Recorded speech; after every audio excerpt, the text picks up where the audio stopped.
आज की तारीख है 5 फरवरी 2026। हमारे सामने आज जो स्रोत हैं वो एक ही दिन की कहानी सुनाते हैं, लेकिन किरदार और मंच बिल्कुल अलग-अलग हैं। हम्म। एक तरफ क्रिकेट का मैदान है, जहां दुनिया का सबसे कूल कप्तान एक अजीब सी चिंता जाहिर कर रहा है। हम्म। तो दूसरी तरफ देश के करोड़ों छात्र वो एक अलग ही तरह के दबाव से जूझ रहे हैं। और ये सिर्फ दबाव की ही कहानी नहीं है। एक जगह पारदर्शिता और सूचना के अधिकार को लेकर एक अजीब पहेली सामने आई है, हाँ। तो वहीं हजारों किलोमीटर दूर युद्ध के धुएं के बीच उम्मीद की एक छोटी सी किरण भी नजर आई है। हाँ, मतलब ये विरोधाभासों से भरा एक दिन है। बिल्कुल। तो आज हम इन अलग-अलग धागों को एक साथ बुनने की कोशिश करेंगे।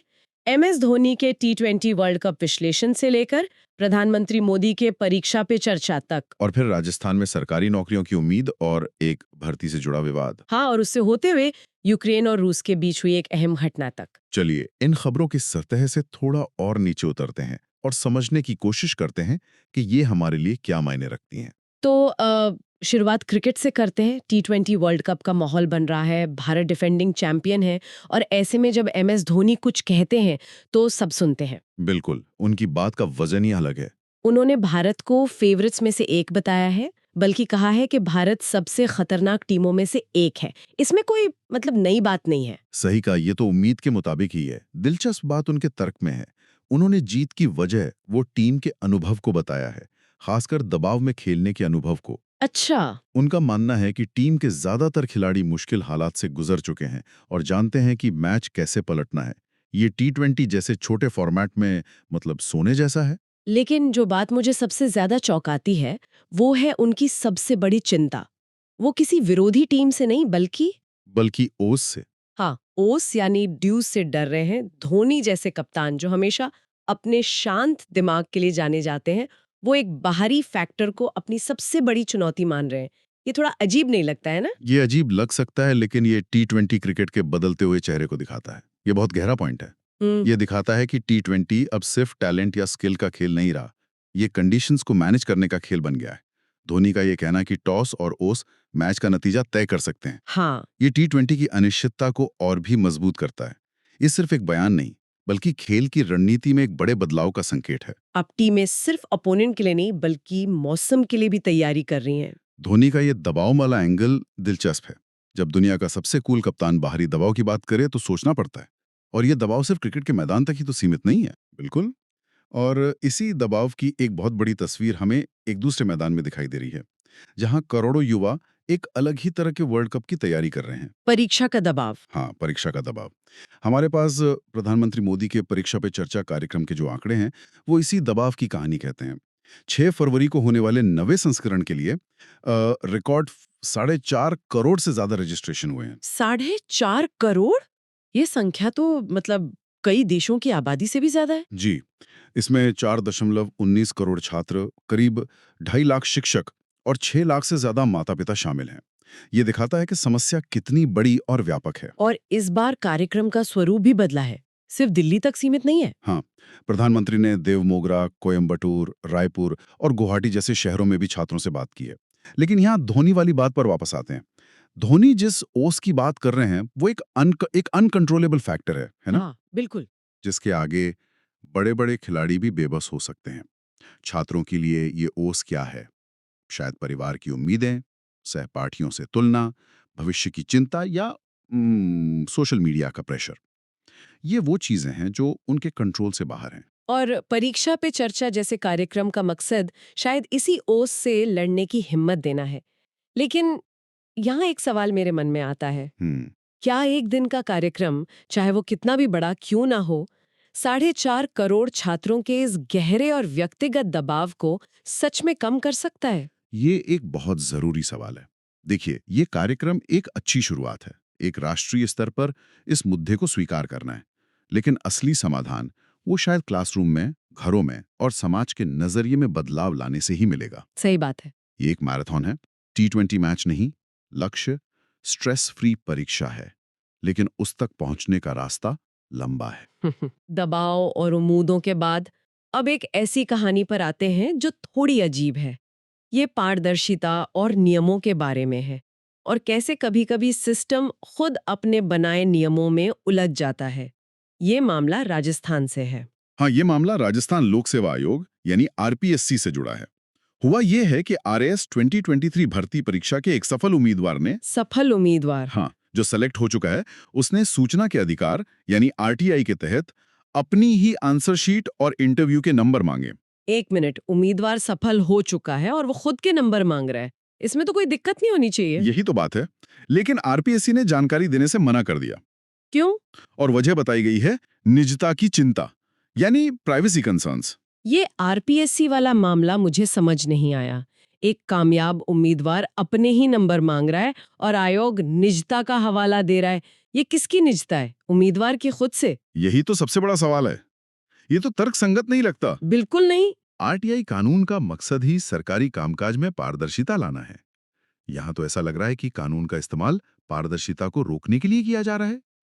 हो सकता है कि वे किसी विवाद से बचना चाहते हों या कोई अंदरूनी मूल्यांकन प्रक्रिया हो जिसे वे उजागर नहीं करना चाहते।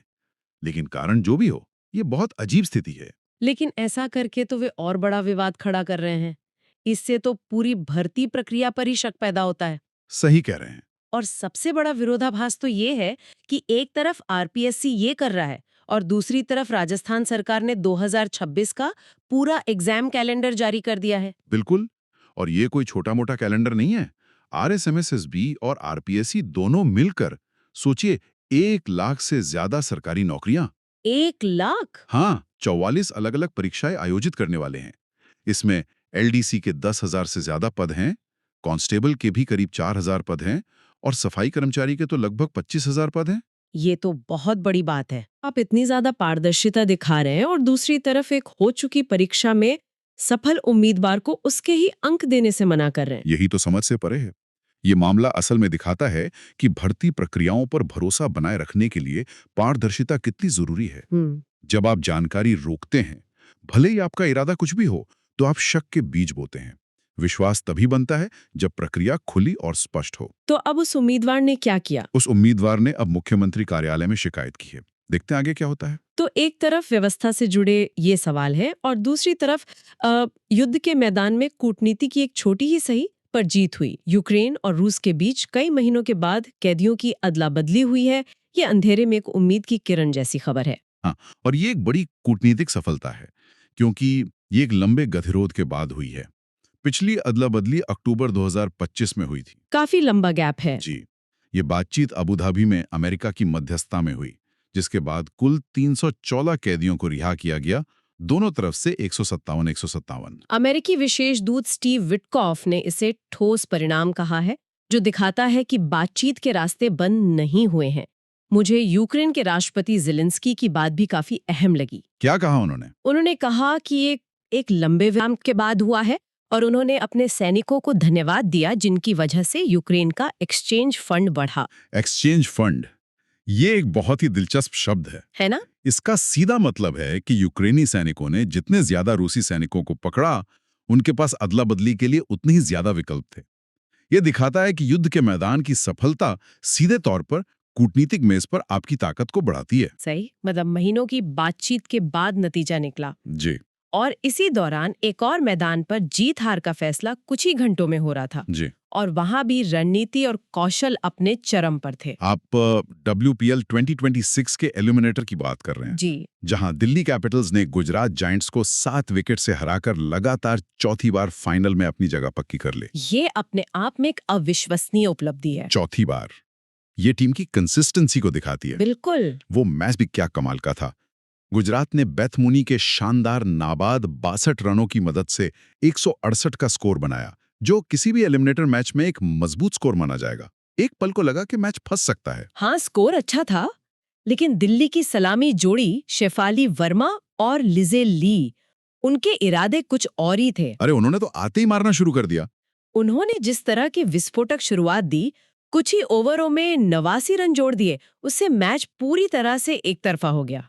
तो एक तरफ युद्ध में मानवीय राहत के लिए एक धीमी कूटनीतिक जीत और दूसरी तरफ खेल के मैदान पर रणनीति और आक्रामक प्रदर्शन से मिली एक तेज सर्रार जीत। बिल्कुल। अब दिल्ली का फाइनल रॉयल चैलेंजर्स बेंगलुरु से होगा, जो यकीनन एक रोमांचक मुकाबला होगा। हाँ, दोनों ही अपने अपने क्षेत्र में एक सकारात्मक परिणाम है और दिखाते हैं कि सफलता के रास्ते और उसकी रफ्तार वो अलग अलग हो सकते हैं। इन सब बड़ी राष्ट्रीय और अंतर्राष्ट्रीय खबरों के बीच चलिए एक नज़र उस चीज़ पर डालते हैं जो हम सबकी ज़िंदगी पर सीधा असर डालती है, यानी मौसम। क्योंकि दिन के अंत में हमें रहना तो यहीं है, और राजस्थान के लोगों के लिए अच्छी खबर है। जी हाँ, पश्चिमी विक्षोभ यानी वेस्टर्न डिस्टर्बेंस का असर अब खत्म हो गया है और मौसम पूरी तरह से साफ हो गया है। अच्छा। जयपुर, जैसलमेर और बीकानेर जैसे शहरों में दिन भर तेज धूप खिली रही, जिससे लोगों को पिछले कुछ दिनों की कड़ाके की ठंड से काफी राहत मिली है। तापमान के आंकड़े भी यही बता रहे हैं।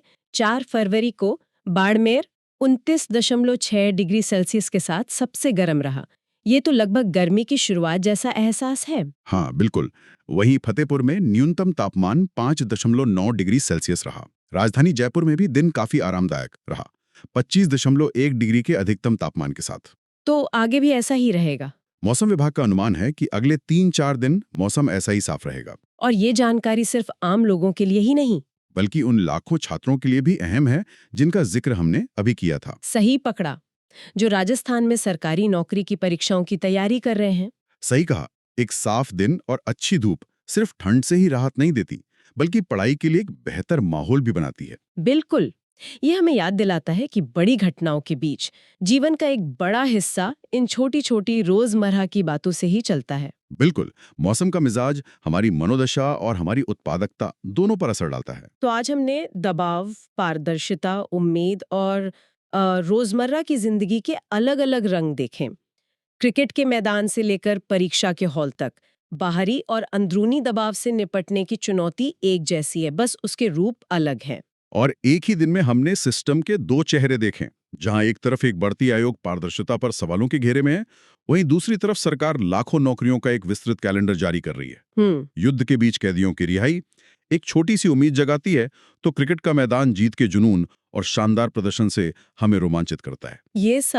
ये सब एक गहरे सवाल की ओर ले जाता है।